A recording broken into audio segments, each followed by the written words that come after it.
UP के बलिया से UP के राज्य मंत्री दानिश आजाद अंसारी ने कहा कि जिस तरीके से हमारे देश में आज मुस्लिम समाज तरक्की की तरफ, शिक्षा की ओर, रोजगार की तरफ हंसी खुशी से आगे बढ़ रहा है, ये बात कुछ दल के नेताओं को बहुत बुरी लग रही है।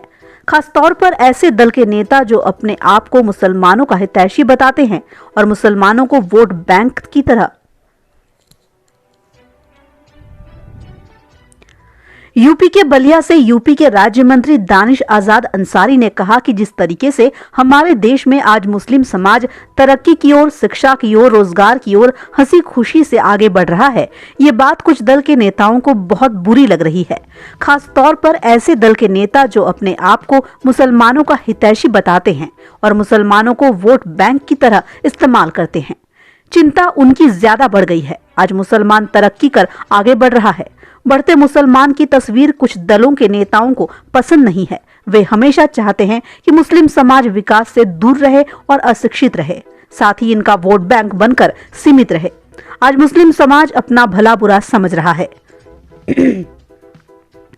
वहीं उन्होंने कहा कि उत्तर प्रदेश की योगी सरकार में मुस्लिम समाज ने बढ़ चढ़कर आजमगढ़ का लोकसभा का चुनाव, रामपुर का लोकसभा चुनाव, बहराइच का और लखीमपुर का जो विधानसभा उपचुनाव है, और सबसे बड़ा उदाहरण रामपुर का उपचुनाव, जहां पर 50% से ज्यादा मुस्लिम आबादी है, वहां पर बीजेपी के प्रत्याशी ने चुनाव जीता है। इस वजह से AIMIM के नेता है, इनकी तिलमिलाहट है। जनता ने इन्हें सिरे से नकार दिया है। वहीं नमाज में लाउड स्पीकर के इस्तेमाल को लेकर कहा कि चाहे नमाज की बात हो, चाहे लाउड स्पीकर की बात हो, जो भी जेन्युइन बात उत्तर प्रदेश सरकार ने कही, सारे मुस्लिम समाज के लोगों ने उसे स्वीकार किया, क्योंकि योगी सरकार सबके साथ संवाद करके आगे बढ़ने वाली सरकार है। हमारे मुख्यमंत्री ने लाउड स्पीकर हटाने या वॉल्यूम कम करने के लिए अपील की, तो हमारे मुस्लिम समाज के लोगों ने लाउड स्पीकर का वॉल्यूम कम किया या लाउड स्पीकर को हटाने का भी काम किया। आईएम प्रदेश प्रमुख शौकत अली ने सीधा आपके ऊपर हमला किया है, व्यक्तिगत हमला किया है और कहा है कि 2002 के गुजरात दंगों के आरोपियों के पुत्र हैं दानिश आजाद अंसारी, क्या कहेंगे? देखिए, जिस तरीके से हमारे देश में, उत्तर प्रदेश में आज मुस्लिम समाज तरक्की की तरफ, शिक्षा की तरफ, रोजगार की तरफ हंसी खुशी आगे बढ़ रहा है, ये बात कुछ दल के नेताओं को, कुछ दलों को बहुत बुरी लग रही है। खासतौर पे ऐसे दल और ऐसे नेता जो अपने आप को तथाकथित हम मुसलमानों का हितैषी बताते हैं, हम मुसलमानों को वोट बैंक की तरह इस्तेमाल करते हैं, चिंताएं उनकी ज़्यादा बढ़ी हुई हैं। आज मुसलमान शिक्षित, तरक्की की तरफ आगे बढ़ता, अमन की तरफ आगे बढ़ता, ये मुसलमान की तस्वीर उन्हें पसंद नहीं है।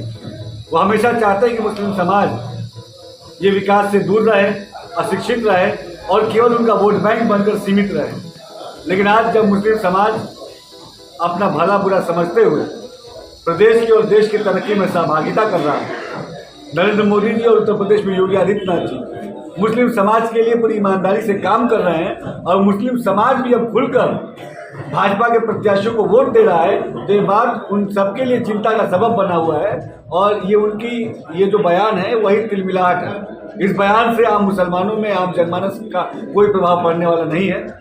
ऐसे बयानों के हमारे समाज में कोई जगह नहीं है।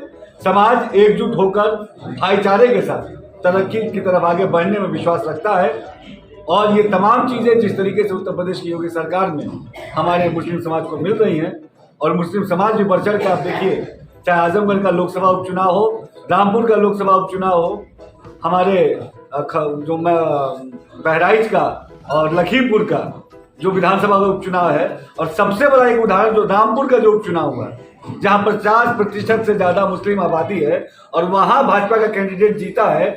इस वजह से जो MIM के नेता हैं, ये उनकी तिलमिलाहट है, क्योंकि जनता ने उनको एक सिरे से नकार दिया है। जनता की जो जनता ने जो उन्हें नकारा है, इस बात को स्वीकार नहीं कर पा रहे हैं। लेकिन मेरी अपील है तमाम लोगों से कि जनता के मत का आपको सम्मान करना चाहिए। जनता उत्तर प्रदेश में योगी आदित्यनाथ जी के सरकार पे पूरा विश्वास रखते हुए, उनको जिताते हुए, भाजपा के प्रत्याशी को, उत्तर प्रदेश को उत्तम प्रदेश बनाने के लिए आगे बढ़ रही है।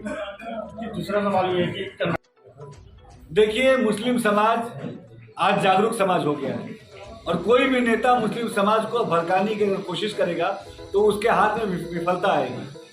आज मुस्लिम समाज उत्तर प्रदेश में योगी आदित्यनाथ जी के साथ विकास की तरफ आगे बढ़ने की सोच रखता है। चाहे नमाज की बात हो, चाहे लाउड स्पीकर की बात हो, जो भी जेन्युइन बात उत्तर प्रदेश सरकार ने कही, सारे मुसलमानों ने आगे बढ़ के सहर्ष इसको स्वीकार किया, क्योंकि योगी सरकार सबके साथ संवाद करते हुए आगे बढ़ने वाली सरकार है। आप देखिए पूरे उत्तर प्रदेश में जब लाउड स्पीकर की हटाने की अपील या वॉल्यूम कम करने की अपील हमारे मुख्यमंत्री जी ने की, सबने आगे बढ़ के, चाहे हमारे हिंदू धर्म के भाई हो और चाहे मुस्लिम धर्म के भाई हो, और खासतौर पर मुस्लिम समाज के लोगों ने आगे बढ़ के या तो लाउड स्पीकर के वॉल्यूम कम किए या कहीं ऐसे लाउड स्पीकर को हटाने का भी काम किया।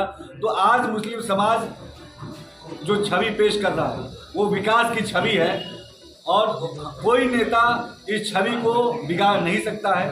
आज मुस्लिम समाज ये चाहता है कि उसके नौजवान शिक्षित हों, रोजगार की तरफ आगे बढ़ें। मुस्लिम नौजवानों की ज़रूरत अच्छी शिक्षा, अच्छा रोजगार है, और मुस्लिम नौजवान अब उसी की तरफ फोकस करते हुए तरक्की में आगे बढ़ रहा है।